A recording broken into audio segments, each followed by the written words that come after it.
지난 시간에도 이 말씀을 읽었지만 오늘도 요한복음 3장 16절 17절 말씀 읽어보겠습니다. 하나님이 세상을 이처럼 사랑하사 독생자를 주셨으니 이는 그를 믿는 자마다 멸망하지 않고 영생을 얻게 하려 하심이라. 하나님이 그 아들을 세상에 보내신 것은 세상을 심판하려 하심이 아니요 그로 말미암아 세상이 구원을 받게 하려 하심이라. 아멘. 자, 하나님은 세상을 너무나도 사랑하셨어요. 그래서 그 사랑을 나타내신 것이 바로 그 아들, 독생자를 우리 가운데 보내주신 것입니다. 자, 그 이유는 그 아들을 우리 가운데 보내주신 것은 그를 믿는 자마다 멸망하지 않고 영생을 얻게 하려 하신다라고 말씀을 하십니다. 이것이 그 1절부터 이제 3장 처음에 누가 나옵니까? 니고데모가 나오잖아요. 이제 그 이야기와 연결해서 보게 되면은 결국에는 우리의 연약함은 표적을 구할 수밖에 없다라고 하는 것입니다. 그래서 그 표적을 구하는 육신에 속한 구조에서 우리를 하나님의 일, 영의 일을 구하는 자로 세우시기 위함이에요. 그래서 멸망시키시는 것은 뭐냐면 우리가 표적을 구하는 우리의 육신됨을 진멸하시는 것이고, 영생이라고 하는 것은 바로 그 영, 그 말씀을 듣고 그 하나님의 일, 하나님의 큰 일을 바라고 구하는 자로 세우신다라고 하시는 것입니다. 그래서 그 일 가운데에 들어가는 자가 바로 이제 생명을 얻게 되는 것이고요. 자, 하나님이 세상을 사랑하심을 나타내신 것이 무엇입니까? 예, 십자가입니다. 예수 그리스도의 십자가의 죽음과 부활이라고 하는 것입니다. 하나님께서 우리에게 사랑을 보여주신 것이 바로 그 십자가 사건이에요. 그냥 애지중지하시고 위로하시고 안으시고 그냥 돌보시는 것이 아닙니다. 십자가를 통하여서 하나님의 사랑을 우리에게 보여주신 것입니다. 그리고 예수 그리스도를 통해서만 바로 하나님께로 나아갈 수 있다라고 하는 것이죠. 그러니까 예수님을 통해서만이 주님 앞에 설 수 있다라는 것, 구원을 받을 수 있다라는 것은 우리로 하여금 예수님의 그 십자가를 경험해야 된다고 하는 거예요. 그래서 죽음과 부활을 반드시 경험할 때에 이것은 곧 그리스도를 따라가는 것입니다. 이게 주의 길로 행하는 것이고요. 그랬을 때만 비로소 구원을 받을 수 있다라고 하는 것입니다. 그래서 독생자라고 하면 우리가 문자 그대로를 보면은 하나뿐인 아들, 독자 이렇게 우리가 이해하는 부분이잖아요. 그렇지만 또한 오직 예수 그리스도를 통해서 구원을 받는다라는 개념도 가지고 있는 것입니다. 자, 요한복음 3장 17절 하나님이 그 아들을 세상에 보내신 것은 세상을 심판하려 하심이 아니요 그로 말미암아 세상이 구원을 받게 하려 하심이라 라고 했습니다. 자, 하나님께서 그 아들 예수님을 우리 가운데 보내주신 것은 세상을 심판하는 것이 목적이 아니에요. 사실 우리가 제일 먼저 떠올리는 것은 심판이에요. 그리고 구원이죠. 근데 그 심판을 나에게 적용하지 않아요. 그래서 나는 예수님을 믿으니까 구원을 받은 자이고 하나님은 이제 세상을 심판하신다고 생각하는 거예요. 예수님을 믿지 아니하는 불신자들을 심판하신다라고 생각을 하는 거예요. 우리의 처음에 심판의 그림은 그렇습니다. 그렇지만 여기서 분명히 말씀하신 것은 세상을 심판하시는 것이 목적이 아니라 세상을 구원하시는 것에 있다라고 하는 것입니다. 그러면 여기서 우리가 뭘 생각해야 되냐면 그럼 세상이 무엇이냐를 생각을 할 필요가 있는 거죠. 그럼 세상은 무엇인가? 그럼 교회이고 그 다음에 교회 밖에 저 밖에 있는 것을 다 세상이라고 말하는 것인가? 성경은 그렇지 않습니다. 그러니까 세상은 무엇이죠? 바로 이 육신의 구조예요. 그래서 이 육신의 구조는 우리가 교회에 있는 자나 예수님을 믿는 자는 다 여전히 육신의 구조를 가지고 있다면 그것은 심판의 대상이 된다라고 하는 것입니다. 그래서 하나님의 목적은 물론 심판을 하시죠. 심판하실 수밖에 없어요. 왜? 그 육신의 구조는 불법을 저지르게 하고 죄를 저지르게 한다고 하는 것입니다. 하나님은 그것을 당연히 진멸하셔야 되는 거예요. 그렇지만 그것이 끝이 아니라고 하는 것이죠. 그렇게 하심으로써 뭘 하는 거죠? 구원으로 이끌어 가신다라고 하는 것입니다. 그것이 하나님의 큰 은혜예요. 안 그러면 우리가 여기서 사실 살아남을 자가 누가 있겠습니까? 의로운 자가 하나도 없다고 하잖아요. 없습니다. 실제적으로도. 우리가 하나님을 섬기는 것 같아도 다 우리의 육신으로 섬기는 것이 대부분이라고 하는 것이죠. 그래서 이제 세상이라고 하는 것은 19절과 연결해서 보게 되면 그 정제는 이것이 곧 빛이 세상에 왔을 때 사람들이 자기 행위가 악하다라고 했습니다. 그럼 이 세상은 누구예요? 사람들이라고 하는 거예요. 우리를 얘기하는 거예요, 이 세상은. 근데 이 세상은 어떤 우리냐면 육신의 생각을 따라 자기가 좋아하는 것, 사람의 의, 자기의 의를 세우는 구조를 얘기하는 거예요. 그것을 바로 세상이라고 하는 것이고, 예수님 당시에는 바로 그것이 그 대표적인 게 성전 유대교였던 것입니다. 그것을 세상이라고 보는 거예요. 그런데 이 세상은 빛보다 어둠을 더 사랑했다고 했습니다. 왜요? 사람들이 자기 행위가 악하기 때문에 빛보다 어둠을 사랑하였던 것이죠. 자, 요한복음 1장 9절에서 11절 말씀도 보게 되면 여기서도 그렇잖아요. 1장 9절부터 보게 되면 참빛 곧 세상에 와서 각 사람에게 비추는 빛이 있었다. 이거 예수님을 얘기하는 건데 세상에 오셨어요. 근데 이 세상에 와서 각 사람, 그러니까 이 세상 곧 모든 사람들을 얘기하는 거예요. 근데 실제적으로 예수님이 어디 오셨습니까? 이방의 갈릴리여, 바로 그 말씀에 온전히 성취로 갈릴리 지역에 오셨단 말이에요. 흑암과 사망의 그늘에 앉은 자들, 그들이 누구였습니까? 이스라엘 백성이었다고 하는 거예요. 그 이스라엘은 곧 또한 우리를 얘기하는 것입니다. 교회들을 얘기하는 것이죠. 그러니까 우리가 그런 자예요. 우리가 어둠이라고 하는 것입니다. 어둠에 속한 자라고 하는 거예요. 세상이라고 하는 것입니다. 이 세상이 곧 각 사람, 즉 자기 백성이라고 하는 거예요. 실제로는 어둠에 갇힌 자들을 얘기하는 것이고요. 자, 이 빛이 어둠에 비쳤어요. 그러면 어떤 일이 벌어집니까? 드러나는 게 가장 중요한 거예요. 어둠은 언제 드러나게 되냐면 빛이 임할 때 이 어둠이 드러난다라고 하는 것입니다. 이 그림을 잘 가지고 계세요. 그래서 그 어둠이 드러내시는 것은 빛을 드러냄으로써 그것이 책망이고 심판이 되는 것이지만 그 목적은 구원에 있다라고 했습니다. 그래서 창세기 1장의 그 말씀에처럼 빛이 있으라 하심으로 어떤 일이 벌어집니까? 빛과 어둠이 나뉘었다고 되어 있죠. 바로 그걸 얘기하는 게 그 나눔이에요. 나눠지다. 구별하시는 거예요. 그 빛은 곧 말씀이고 예수 그리스도잖아요. 그래서 그 말씀으로 구별하시는 거예요. 그 구별하시는 그 작업이 바로 심판이 된다라고 하는 거예요. 그러면은 그 심판을 받은 자는 그냥 죽는 거예요? 없어지는 거예요? 소멸되는 겁니까? 아니에요. 나뉘어서 세워진다라고 하는 거예요. 근데 거기서 여전히 깨닫지 못하면 어떻게 되는 거예요? 어둠 가운데 있게 되는 거죠. 계속. 그것은 죽음을 의미하는 것입니다. 첫째 날도 마찬가지고 둘째 날, 셋째 날 다 마찬가지입니다. 같은 원리로 하나님께서 창조하시는 것입니다. 그래서 우리가 가지고 있는 심판의 그림들을 지워버리셔야 돼요.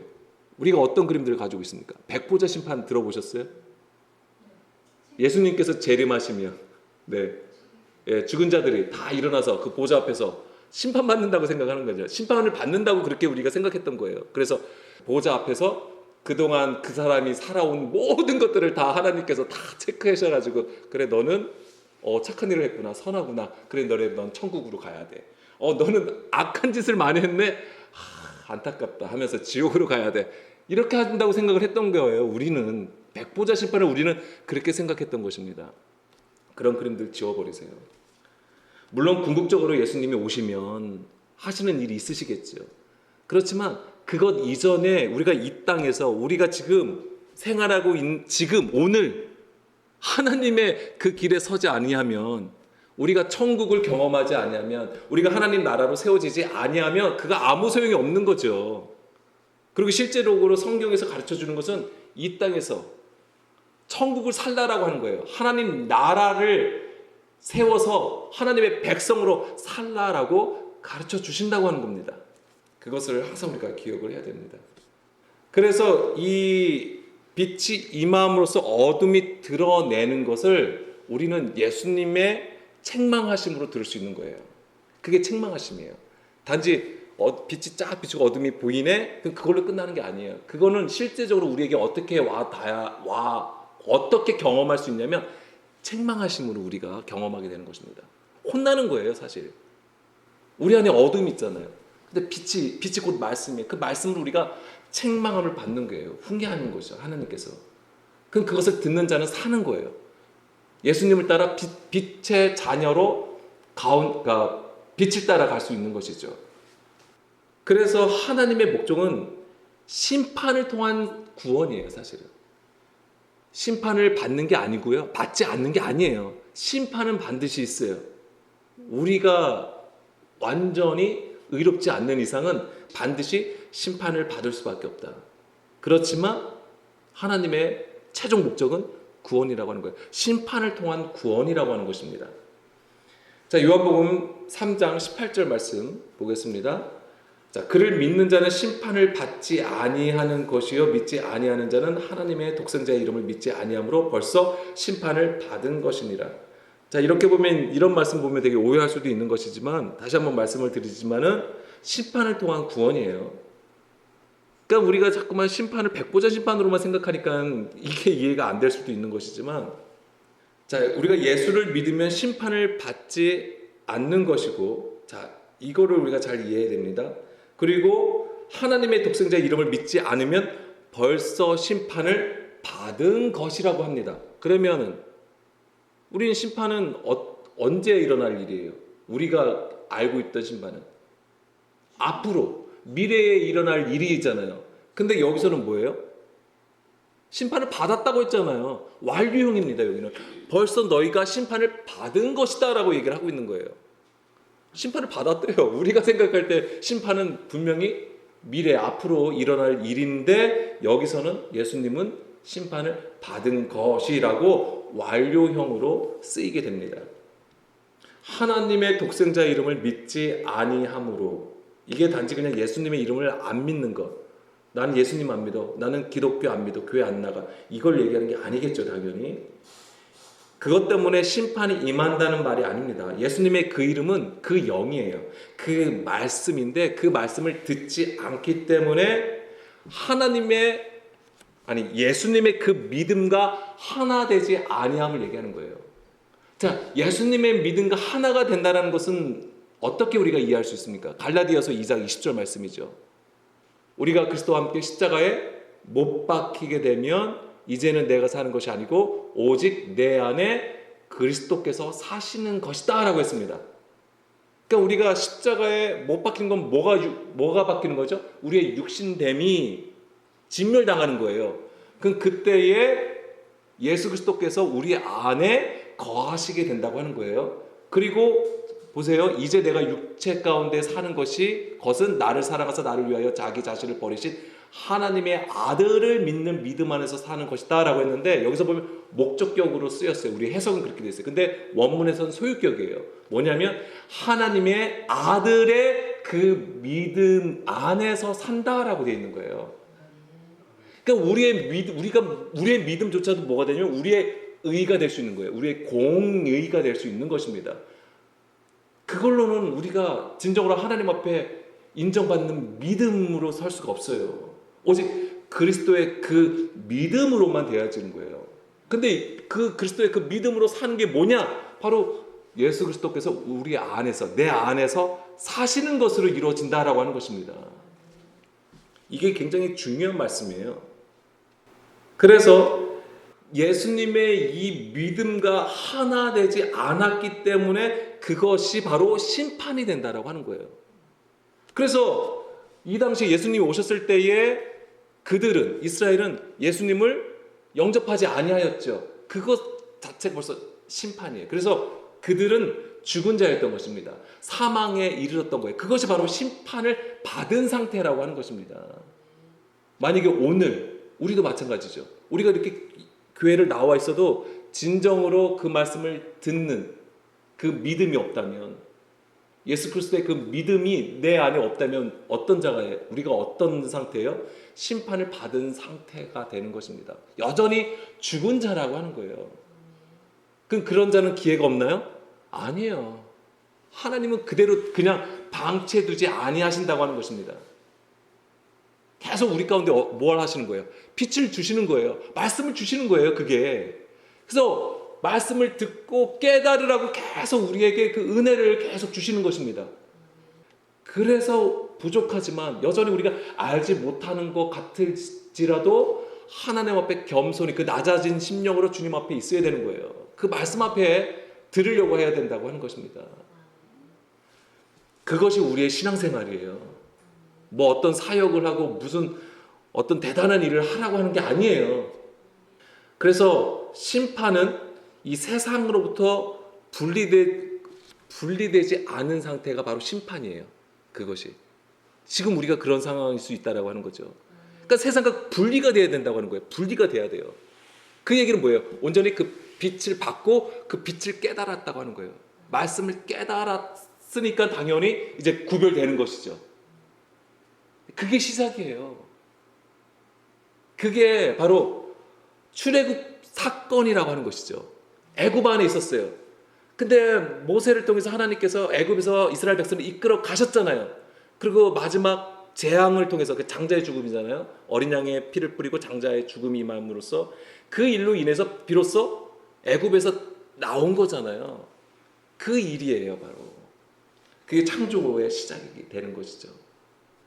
그래서 세상과 연합된 상태가 바로 심판인 것이고, 다시 말씀을 드리면 하나님과 연합하지 못하고 분리되어 있는 상태, 그러니까 하나님과 그 마음이 멀리 떨어져 있는 상태가 바로 심판을 받은 것이죠. 그래서 우리가 쉽게 이해할 수 있는 것이 바로 창세기 3장의 그림이잖아요. 창세기 3장. 뱀의 미혹을 받아서 아담과 하와가 선악을 알게 하는 나무를 먹었잖아요. 그것이 의미하는 것이 무엇입니까? 사람의 계명을 받은 거예요. 하나님의 말씀을 사람의 계명으로 삼은 것을 얘기하는 것입니다. 그렇게 해서 어떻게 되죠? 에덴 동산에서 추방되는 거잖아요. 그게 쫓겨난 거예요. 에덴 동산은 성전을 얘기하는 것입니다. 크게는 이스라엘을 얘기하는 거예요. 거기서 추방된 거를 얘기하는 거예요. 이게 심판이에요. 자, 이스라엘의 역사를 보면은 이스라엘이 패역한 백성이라고 하시죠. 하나님 앞에 범죄했다고 했습니다. 그 말씀을 듣지 않고 자기 멋대로 행하였다고 하는 것이죠. 그러니까 어떻게 하신 거죠? 이방 민족들을 가지고 도구를 사용하셔서 이스라엘을 포로로 끌고 갔잖아요. 그게 추방된 상태예요. 그게 이스라엘의 심판이라고 하는 거죠. 우리도 마찬가지입니다. 우리가 하나님의 말씀을 듣지 아니하고 우리 멋대로 살아가는 것. 여기서 멋대로 살아간다고 해서 세상적으로 살아간다는 얘기가 아니에요. 내가 말씀을 들어도 내가 좋아하는 것, 내 식으로 나의 삶에 적용된 어떤 그런 말씀들로 해석하여서 내가 살아가는 그 구조 자체가 바로 세상이라고 하는 것이고, 그것으로 하는 그것이 바로 심판을 받게 되고 추방된다라고 하는 것이죠. 그것이 바로 이제 죽음이고 어둠이고 이제 심판의 상태가 되는 것입니다. 하나님과 완전히 분리가 된 것이죠. 그래서 성경에서 죽음은 무엇을 의미합니까? 예, 분리가 된 것을 죽음이라고 하는 거예요. 성전은 추방된 상태, 하나님으로부터 멀어진 상태가 죽음이에요. 그렇지만 하나님은 이스라엘이 그렇게 추방됐어요. 근데 하나님은 약속하신 것이 있죠. 무엇을 약속하십니까? 다시 돌아오게 하시겠다고 하는 거잖아요. 그게 하나님의 구원이에요. 약속이란 말이에요. 오늘 우리에게도 마찬가지입니다. 예수 그리스도를 너희가 믿으면 구원을 받아 라고 하신 것은 약속이에요. 그럼 그 실제를 살아가야죠. 그 실제가 무엇입니까? 바로 우리가 십자가의 죽음을 경험해야 되고 부활의 삶으로 살아가야 돼요. 그걸 우리가 실제로 우리 각자가 처한 그 모든 상황에서 살아갈 수 있어야 된다고 하는 것이죠. 그것이 하나님 나라라고 하는 것입니다. 자, 요한복음 12장 46절에서 48절 말씀 보게 되면, 나는 빛으로 세상에 왔으니 무릇 나를 믿는 자로 어둠에 거하지 않게 하려 함이로다. 예, 그렇습니다.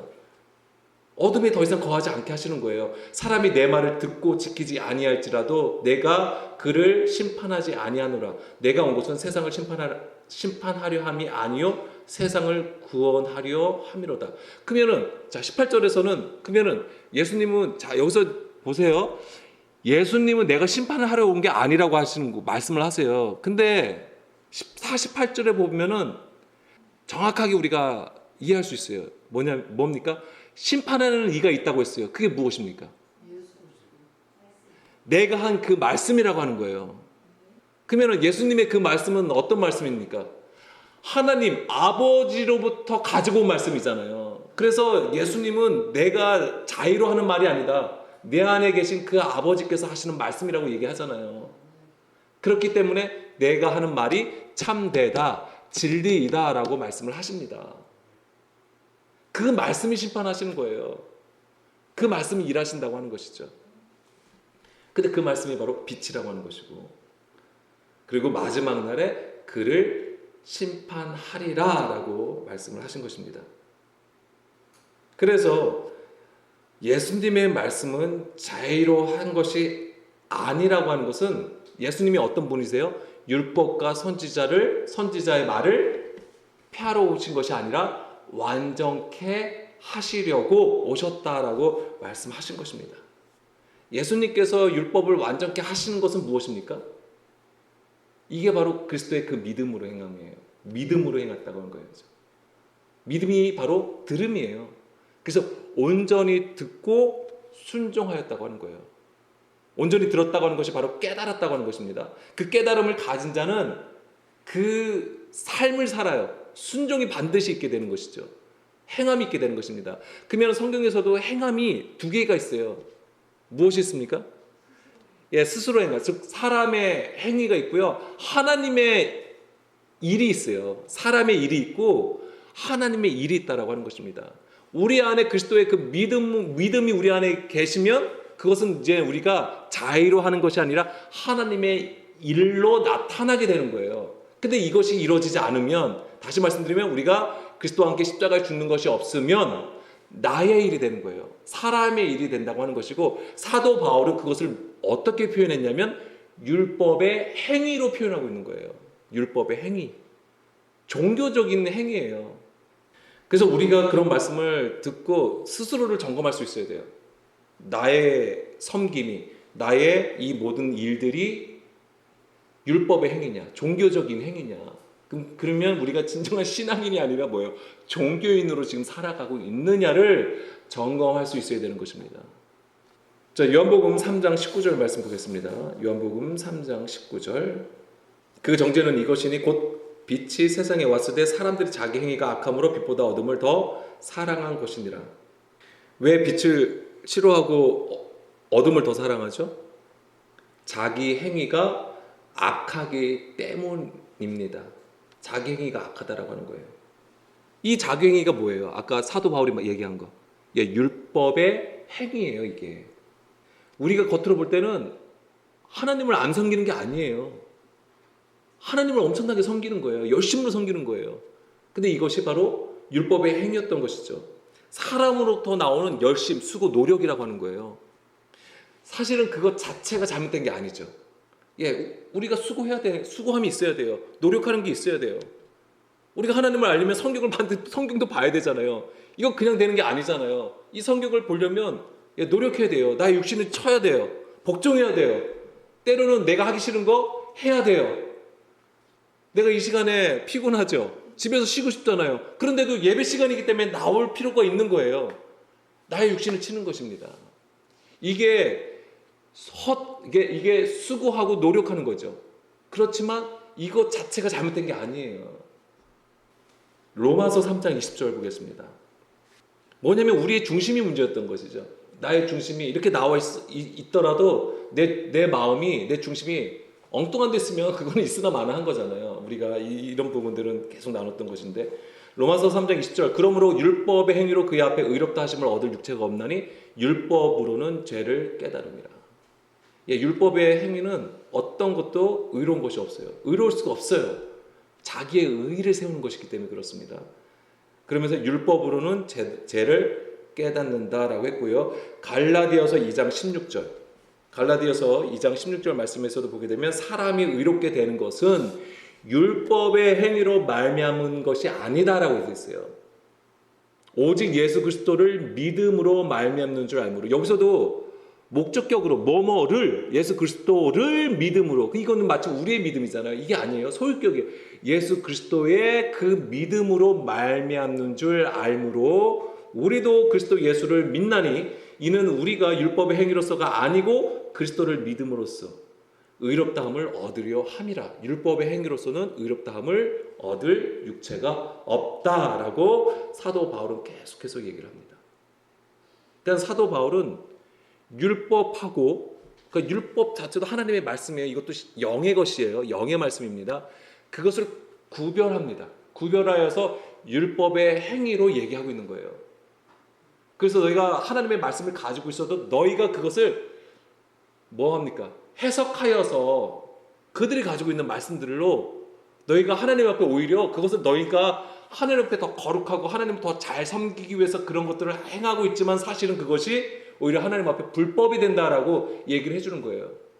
그래서 너희가 하나님의 그 의를 깨닫지 못, 하나님의 그 의중을 깨닫지 못하는구나. 하나님의 뜻이 뭔지 정말 모르고 그냥 나타나는 것으로 정죄하고 판단하는구나. 이제 이렇게 얘기를 하고 있는 것입니다. 그래서 여기서 중요한 개념이 사람이 의롭게 되는 것은 율법의 행위가 아니라 바로 그리스도의 그 믿음으로 된다라고 하는 것이고요. 그럼 거기서 예수님의 그 믿음이라는 건 무엇입니까? 그리스도의 그 믿음은 뭐예요? 이게 좀 전에도 말씀드린 것처럼 아버지로부터 그 말씀을 받고 아버지의 뜻을 깨달아 순종한다라고 하는 거예요. 그것이 바로 율법을 완전케 하는 것입니다. 그것이. 그리고 그것이 뭐가 되냐면 빛이 되는 거예요. 그게 바로 이제 그리스도의 믿음이라고 하는 것이고요. 그러니까 다시 한번 말씀을 드리지만 행위 자체는 부정하고 악한 것이 아니에요. 우리가 그 온전한 믿음, 그러니까 우리가 믿음이 있으면 당연히 그 행위로도 반드시 나타난다라고 하는 것입니다. 난 예수님 잘 믿는데 하면서 행동을 망나니처럼 하면 그걸 어떻게 설명합니까? 율법의 행위는 바로 이 사람의 가르침으로 믿고 따르는 것이고 그것은 하나님을 결국 헛되이 경배하는 그 불법이 된다라고 하는 것입니다. 그래서 그 율법의 행위로 하나님을 섬기는 것이 바로 죽은 것이고 어둠이라고 하는 것입니다. 그럼 이 어둠은 어디서 왔을까요? 그런데 이 말씀을 우리가 한번 보겠습니다. 물론 창세기 1장 3절에 보면 빛과 어둠이 나눠지잖아요. 그렇죠? 그리고 창세기 1장 2절 말씀에 보면 땅은 혼돈, 공허, 흑암, 깊은 가운데 있다. 거기서 저 어둠이 나옵니다. 그런데 이사야 45장 7절 말씀에 보게 되면 우리가 이제 이런 것을 알아야 돼요. 뭐냐면 이런 것을 이해해야지만이 우리가 이원론적 사고에 빠지지 않아요. 자, 빛과 어둠이 있으면 어떤 게 선하고 어떤 것이 악합니까? 그렇게 생각을 하죠. 이게 이원론적인 거예요. 이거는 세상이 생각하는 방식이에요. 그래서 고대 철학들이 다 이런 구조였어요. 그래서 몸은 악하고 영은 선하다. 그래서 몸을 어떻게 한 거예요? 수행하는 거예요. 고행을 했던 거예요. 육체는 악하기 때문에 고통 가운데 계속 자기를 두는 거예요. 그게 바로 이제는 카톨릭에서도 보면 그 수행한다고 하는 거죠. 왜냐면 몸은 악하기 때문에. 영지주의자들 특히 그런 거고. 그래서 예수님을 인정하지 않았던 거예요. 어떻게 예수님이 하나님이신데 어떻게 인간으로 나타날 수 있느냐? 어떻게 몸을 입고 오냐? 그것은 있을 수 없다. 이제 이런 식으로 하니까 이제는 이단들이 나타났던 것이고. 근데 성경에서는 그런 이원론적 사고를 얘기하지 않아요. 그러니까 여기서도 보면 딱 정확히 나오죠. 나는 누구야? 하나님이시잖아요. 나는 빛도 짓고 어둠도 창조하며 나는 평안도 짓고 환난도 창조한다. 그러니까 이게 이해가 가시네요. 우리가 기존의 방식으로는 이게 이해가 될 수 없는 부분이죠. 근데 하나님은 빛도 짓고 어둠도 창조하신다는 거예요. 어둠을 창조하셨대요. 그럼 이 얘기는 뭘까요? 이것도 창조도 갑자기 무에서 유로 만드는 이런 식으로 창조를 생각하시면 안 되는 거예요. 어둠을 창조하셨다라고 하는 것은 결국엔 뭐냐면 하나님께서 우리를 구원으로 이끌어 가시는 방법이었다고 하는 것을 알아야 됩니다. 그럼 어둠의 역할은 무엇일까요? 내 어둡게 하는 거, 깜깜하고. 뭐냐면 내가 어둠이라는 것을 알게 한다고 하는 거예요. 내가 어두운 거, 내가 죄인이라는 것을 알게 한다고 하는 거예요. 아까 율법, 로마서 3장 20절 말씀 보겠습니다. 로마서 3장 20절 말씀에 보면 율법이 뭡니까? 율법으로는 뭐 한다고요? 죄를 깨닫는다. 사실 율법의 행위가 하나님 앞에 불법이잖아요. 사실은 율법은 사실은 쓸데없는 것처럼 느껴져요. 근데 율법을 주셨어요. 실제적으로도 율법은 사람으로서는 온전히 지킬 수 없어요. 그런데도 하나님은 율법을 주셨어요. 왜요? 죄를 깨닫게 하시기 위해서, 우리가 연약한 자이고 죄를 지을 수밖에 없는 자라는 것을 깨닫게 하시기 위해서 율법을 주셨다고 하는 거예요. 어둠을 창조하신 이유는 무엇입니까? 빛을 주셔서 우리가 어두운 존재라는 거, 어둠에 있는 자, 죽음 가운데 있는 자라는 걸 알게 하시는 거예요. 그게 목적이세요. 그러니까 사실은 뭐냐면 이 어둠은 악하다기보다는, 악이라기보다는 뭐예요? 하나님께서 구원을 이루어 가시는 하나의 어떤 도구와 같은 거예요. 그래서 하나님은 이 빛도 어둠도 창조하시고, 사실 또 환난도 마찬가지잖아요. 우리는 사실은 평강만 원하는 거잖아요. 근데 하나님은 하나님은 환난도 창조하셨다. 이 얘기는 환난도 고난도 우리 가운데 허락하셨다고 하는 거예요. 그리고 그 고난은 성경 신약에서는 뭐라고 합니까? 사도들은 뭐라고 합니까? 고난이 유익하다라고 얘기하잖아요. 그래서 그리스도의 고난에 참여하라고 얘기합니다. 고난을 가진 자가 복이 있다라고까지 얘기해요. 아니, 고난이 뭐가 복입니까? 그러니까 우리의 생활 방식으로는 그렇죠. 우리의 사고 방식으로는 고난은 도대체가 복이 될 수가 없어요. 즐겁게 받아들일 수가 없는 상황이에요. 그럼에도 불구하고 사도들은 우리에게 무엇을 얘기하는 것입니까? 그 고난을 통해서 우리를 평강으로, 구원으로 이끌어 가신다라고 하는 것을 가르쳐 주기 위한 거죠. 그렇기 때문에 그렇게 얘기하는 것입니다. 그러니까 그런 구조들을 가지고 계셔야 돼요.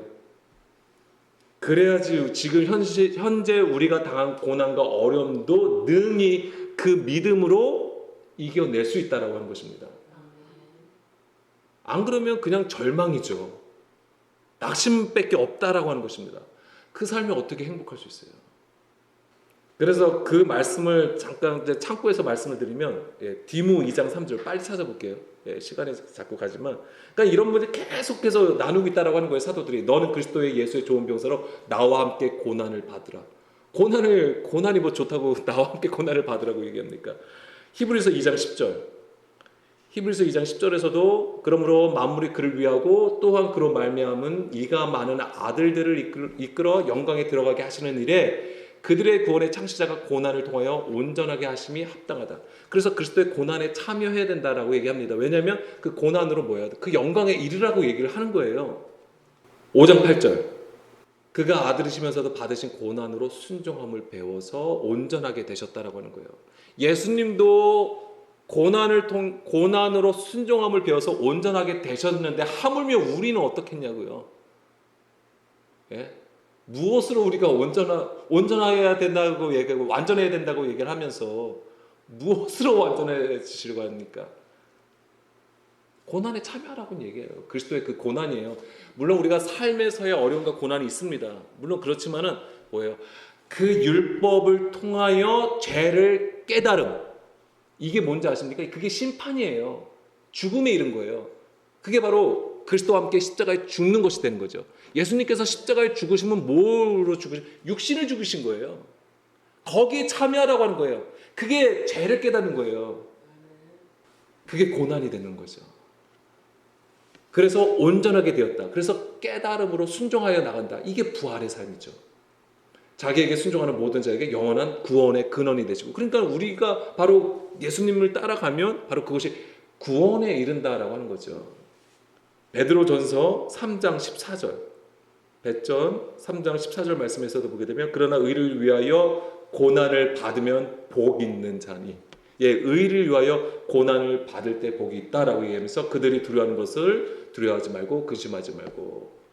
한번 마지막으로 베전 4장 13절, 베전 4장 13절, 바로 이런 얘기가 다 그런 얘기예요. 오히려 너희가 그리스도의 고난에 참여하는 것으로 즐거워하라. 이는 그의 영광을 나타내실 때에 너희로 즐거워하고 기뻐하게 하려 함이라. 아멘.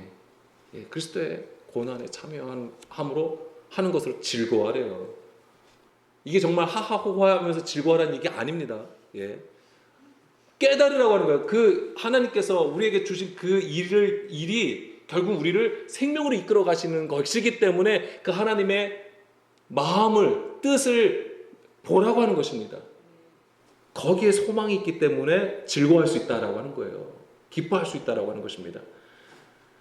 시편 119편 71편 이 고난을 주시는 것은 고난 당한 것이 내게 유익이라. 예, 그렇죠. 그럼 이게 왜 유익하냐고요. 뒤에 답이 있습니다. 이로 말미암아 내가 주의 율례들을 배우게 되었나이다. 뭐예요? 고난을 통해서 무엇을 알게 됩니까? 하나님의 법, 율법을 깨닫게 된다라고 하는 것입니다. 고난도 어둠도 하나님께서 두시는 것은 우리로 하여금 죄를 깨닫고 하나님 앞에 서게 하신다고 하는 거예요. 이게 바로 율법을 깨닫게 하시는 것이죠. 주의 가르침을 비로소 받게 되는 것이고, 그랬을 때에 우리가 비로소 구별되어서 하나님 앞에 비로소 이제 서게 된다라고 하는 거예요. 그게 회개예요. 회개. 그냥 내가 하나님 뭐뭐 잘못했습니다가 회개가 아니에요. 물론 그런 것도 있어야 되겠죠. 그렇지만은 정말 중요한 것은 뭐냐? 내가 나의 삶에서 돌이켜서 주의 얼굴을 바라보는 그 방향으로 서야 된다고 하는 거예요. 그게 진정한 회개예요. 그리고 결국에는 어디에 서야 됩니까? 보좌 앞에 서야 된다라고 하는 것입니다.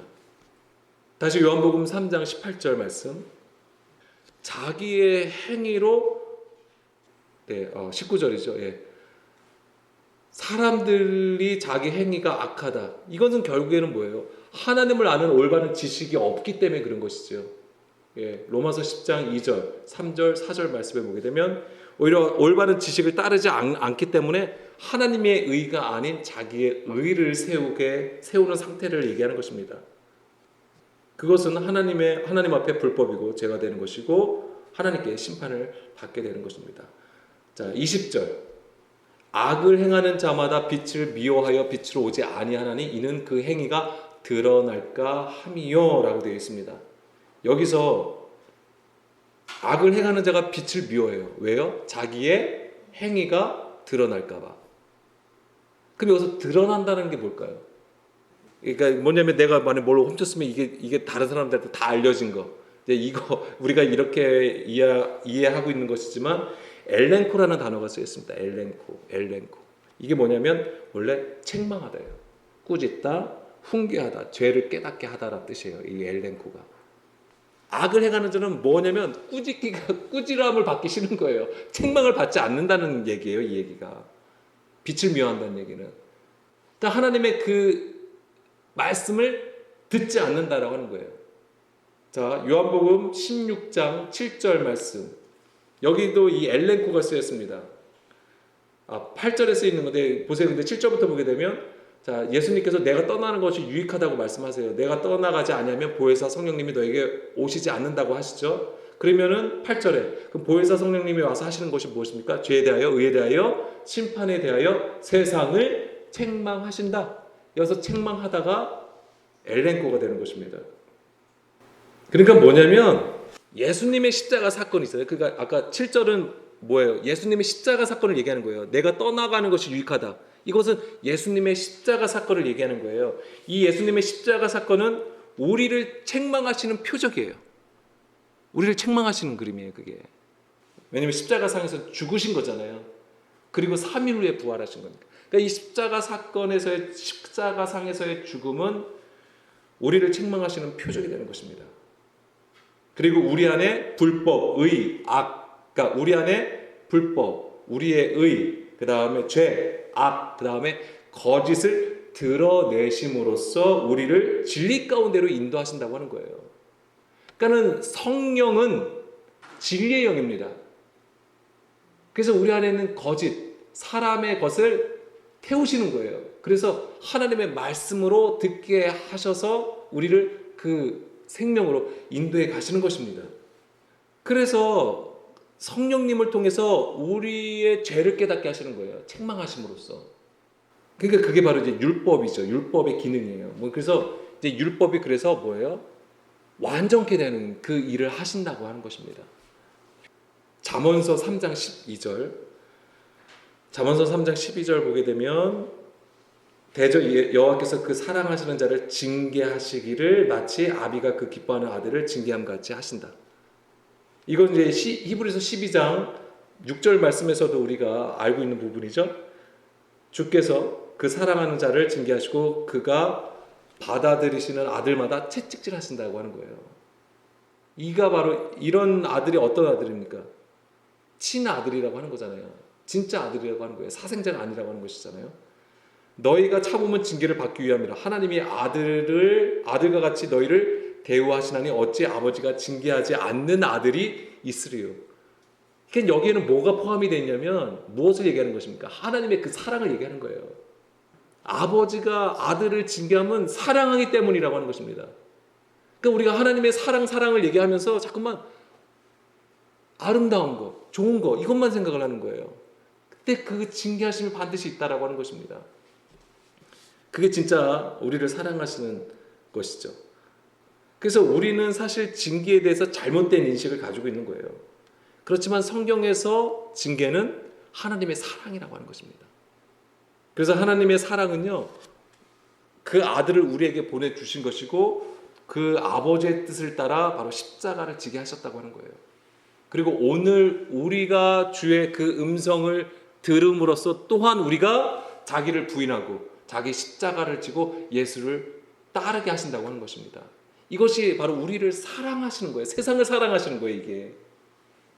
그것은 하나님께서 구원을 위해서 생명을 우리에게 주시기 위해서 정하신 법이라고 하는 것입니다. 주의 길이에요. 자, 오늘 우리가 주의 책망하심을 받을 때 우리의 모습은 죄인이라고 하는 것입니다. 그렇지만 하나님은 그 죄인을 기다리고 계시는 거예요. 탕자의 비유 아시죠? 아버지는 항상 나갔던 그 아들을 기다립니다. 지금 하나님께서 우리의 무엇을 보시려고 하는 걸까요? 우리가 정말 하나님을 잘 섬기는 그 모습을 보길 원하실까요?